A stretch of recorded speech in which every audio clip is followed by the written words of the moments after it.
걔 잘하다가 갑자기 공부에서 손났대라는 소문도 들리시죠? 저는 그런 아이들 많이 만나잖아요. 부모님이 공부에 대한 고정관념이 있어요. 공부는 책상에 앉아서 문제집으로 푸는 거다.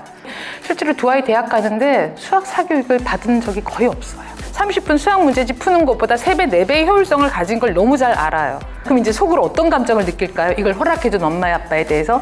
일단 너무 고맙고요. 감사해요. 그리고 좀 미안해요. 너무 작게 해서. 감사함과 미안함을 느끼게 하는 건 되게 중요해요.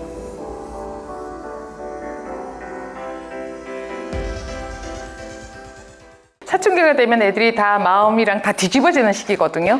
소통 잘 됐던 아이들도 갑자기 문 꽝 닫고 들어가잖아요. 자, 그러면은 사실은 이제 그동안은 웬만한 관계였기 때문에 내가 잔소리하는 거나 이런 게 별 부작용이 없었을 거지만 지금부터는 아니에요. 그 말이 너무너무 듣기 싫어지는 게 사춘기예요. 자, 그래서 뭔가 요새 대화가 안 된다고 느끼시기 시작했다면 자, 1단계 통하지 않은 모든 대화는 멈추세요. 그냥 쉽게 말하면 잔소리 멈추기가 1단계입니다. 그 잔소리에 충고, 조언 다 포함돼요. 부모님의 잔소리는요, 사실은 잔소리라고 칭하면 안 돼요. 얼마나 주옥 같은 말씀이세요. 피가 되고 살이 되는. 그쵸? 근데 그게 그렇게 작동을 안 한다고요. 우리 아이에게는 스트레스로 작동해요. 그럼 그거를 멈추셔야죠. 그러면 2단계로 제가 강조드리는 건요, 어떤 말을 해서 제가 공부를 열심히 하게 할까 이런 생각하지 마시고요. 어떻게 하면 나랑 웃을 수 있을까를 고민하셔야 돼요. 사춘기에 들어서 말을 닫기 시작한 아이의 가장 중요한 건 나랑 함께 웃는 웃음이에요. 별거 아닌 걸로 함께 웃고 나면요, 애가 약간 내 옆으로 다가와서 앉는 걸 확인하실 수 있어요. 엄마 나 요새 학원 너무 힘든데 어떡하지? 이거 의논하는 거잖아요. 부정적 의도. 얘 또 학원 가기 싫어서 그러는 거 아니에요. 진짜 의논하려고 다가왔는데 그걸 부정적 의도로 너 또 가기 싫어서 그러지 이래버리면 돼야 단절. 그쵸? 그래서 1단계, 2단계만 하면 3단계에서 아이들이 좀 다가오는데 이제 그게 대부분은 부모님이 원치 않는 말을 해요. 학원 오늘 안 가도 돼? 오늘 뭐 좀 중요한데 게임 뭐 좀 해도 돼? 하지만 저는 그게 바로 청소년 아이들은 부모님께 의논하는 거다. 그래서 그냥 수용해 주세요. 아니, 그러니까 허락하고 수용은 달라요. 마음을 수용해 주세요. 아, 너는 오늘은 학원을 쉬고 싶은 마음이 드는구나. 너가 어떤 이유로 학원을 쉬고 싶은지 이유를 좀 말해줄 수 있니? 하고 이 대화를 이렇게 접목을 한다면 사춘기도 아, 우리 부모님은 다른 집 엄마 아빠들은 막 잔소리만 하는데 우리 부모님은 그래도 가끔 대화가 통해. 이런 정도의 이미지를 잘 지켜가시는 건 너무 중요해요. 애들 심리적 문제가 발생할 때 첫 번째 신호가 엄마 아빠 앞에서 안 웃기예요. 그래서 제가 상담 전 질문지에 꼭 들어가 있는 질문이 최근에 아이와 함께 웃은 적이 언제인가요를 물어요. 그럼 상담실까지 온다라는 건 좀 아이가 문제 행동이 많아진 거잖아요. 많은 분들이 대답이 한참 된 것 같아요. 아니면 기억나지 않아요. 그렇게 관계가 멀어지고 다른 친구들에게 집착하게 되면서 친구들과 어울리고 더 자극을 추구하는 나이거든요. 이 나이 때는. 그렇게 해서 더 위험해지죠. 그래서 이렇게 관계를 좋게 하기 위해서 함께 웃기 시작하면 아이랑 뭔가를 의논하고 부모님 문제 얘기 꺼내셔도 돼요. 너가 요새 되게 뭔가 집중을 못하고 그런 것 같은데 어떻게 도와줄까? 이 문제를 어떻게 해결하면 좋을까도 대화하실 수 있을 것 같습니다. 네, 공부는 꼭 해야 되는 거 맞습니다. 근데요, 우선은 저는 공부 방법에 대한 얘기를 좀 하고 싶어요. 잘하고 싶은 건 누구나 모두가 가진 열망이에요. 근데 어디서 첫 번째 막히냐면요, 공부하는 방법에서 막혀요. 공부는 어떻게 해야 된다고 생각하세요? 부모님이 공부에 대한 고정관념이 있어요. 공부는 책상에 앉아서 문제집으로 푸는 거다. 근데 지금 6세 아이라고 하셨기 때문에 사실은 저는 초등학교 10살까지를 좀 기준으로 해요. 10살까지는요, 수학을 잘 가르치고 싶으면 수학 보드게임을 하세요. 정말이에요. 30분 수학 문제집 푸는 것보다 3배, 4배의 효율성을 가진 걸 너무 잘 알아요. 근데 우리의 고정관념은 이건 논 거고 공부한 거 아닌 것 같고 문제를 풀어야 되는데 이건 찡찡대면서 스트레스를 가지고 푸니까 효율성도 떨어지잖아요. 그럼 학습지 문제지는 어떻게 활용하냐면요, 한 일주일, 한 달 정도 사칙연산 보드게임을 많이 했잖아요. 그러면은 한 달 전에 했던 테스트지가 같은 그 문제집이 한 80점이 나왔다면 한 달 후면은 분명히 95나 100이 나올 거예요.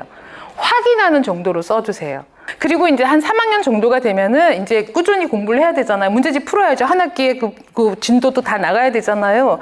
공부량을 누가 정해요? 아이가 정해야 돼요. 오늘 몇 장 하고 싶니? 네가 하고 싶은 만큼에. 한 장만 해도 돼요? 네가 할 수 있는 게 더 중요해. 오늘 한 장만 해서 이거를 기분 좋게 허락하시고 아이가 기분 좋게 거뜬히 해내는 걸 칭찬하시면 되잖아요. 그럼 이제 속으로 어떤 감정을 느낄까요? 이걸 허락해준 엄마 아빠에 대해서. 일단 너무 고맙고요. 감사해요. 그리고 좀 미안해요. 너무 작게 해서. 감사함과 미안함을 느끼게 하는 건 되게 중요해요. 우리가 아이한테 고맙고 미안할 때 있잖아요. 아이한테 미안함 느낄 때 마음은 좀 아프지만 미안함 느끼신 날은 애 되게 잘 대하세요. 그렇지 않나요? 그래서 감사함과 미안함을 아이가 느끼면 그 다음 날 또 오늘은 몇 장 할래? 2장? 아니야, 네가 부담스러우면 1.5만 해도 돼. 아니, 어제처럼 한 장만 해도 돼. 이걸 한번 해보세요. 그냥 제가 옛날에 사교육을 너무 많이 받았던 사람이라서 사교육이 얼마나 효과가 없는지를 너무 잘 알아요. 제가 좋아했던 과목만 잘해요.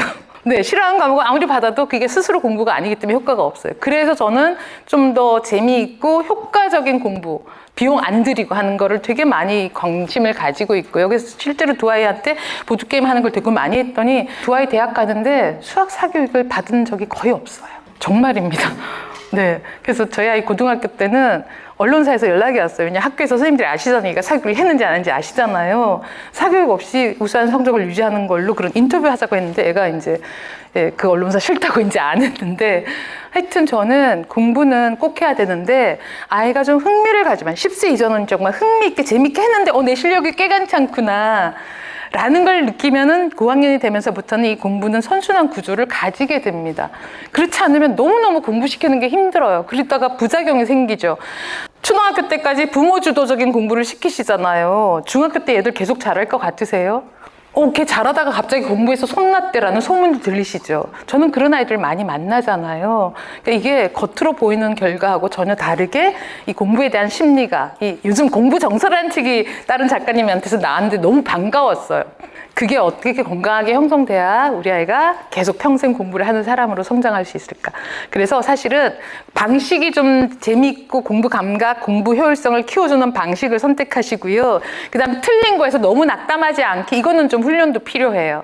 왜냐하면 너무 우리가 이긴 것만 칭찬하는 문화에서 있어서 아이들이 이기는 거에 너무 잘하는 거에 100점에 집착하는 현상들이 생기거든요. 틀린 게 너를 성장하게 한단다 이런 말을 많이 들려주시고 그래서 전 저런 것도 강조해요.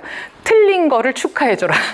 네, 한 개 틀리면은 네, 특별한 선물, 아이가 좋아하는 과자 한 개를 선물로 주기 이런 거 되게 좋아요. 그래서 틀린 거를 부담을 낮춰주는 그런 육아도 아이의 공부 발전에 엄청 도움이 될 거라고 생각이 됩니다. 우선은 우리가 이제 아이 때문에 화가 나잖아요. 그럼 우선은 딱 기억하실 게 지금은 대화할 때가 아니구나를 먼저 알아차리셔야 돼요.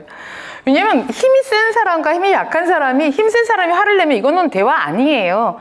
그냥 화내기일 뿐이에요. 그 자리에서 조절을 잘 하시는 분이라면 그냥 화를 조절해 가면서 하실 수도 있겠지만 사실은 그거는 상담사들도 힘든 일이거든요. 감정이 올라오면 감정을 진정시키는 데는 시간이 좀 필요하죠. 그래서 지금은 대화할 때가 아니다. 를 먼저 엄마가 지금 좀 화가 나서 말을 하면 너한테 버럭버럭 할 것 같으니까 우리 나중에 엄마 좀 마음 진정하고 다시 대화하자 라고 하는 게 훨씬 나으세요. 왜냐하면 그냥 버럭 내면은 상처 주는 말을 하게 됩니다. 그게 치명상을 입힐 수도 있거든요. 그래서 우선 화가 나면 대화할 때가 아니다. 그 다음에 이제 와서 나 혼자 어떻게 마음을 진정시킬 건가의 문제잖아요. 그냥 나한테 질문 던지는 게 좋은 것 같아요. 나 왜 이렇게 화가 났지? 내가 화난 이유가 뭐지? 내가 나한테 질문 던질 때가 전 참 좋았던 것 같아요. 그럼 내가 오늘 왜 이렇게 뭐가 우울하지? 뭐가 지금 안 되고 있는 거에 대한 걱정이 커진 건가?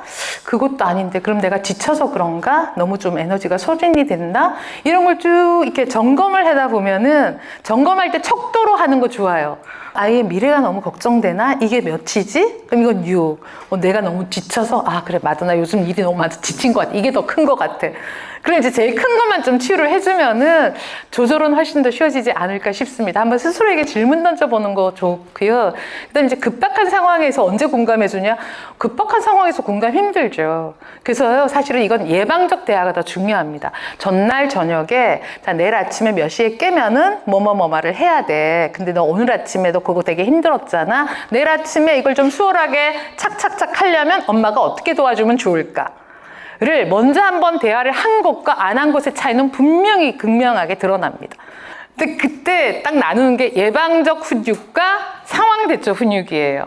근데 예방적 훈육은 심리 안정을 안 시켜도 예방적이니까 다 평정심 있잖아요. 그때 대화를 해서 미리 예방적으로 훈육하는 거거든요.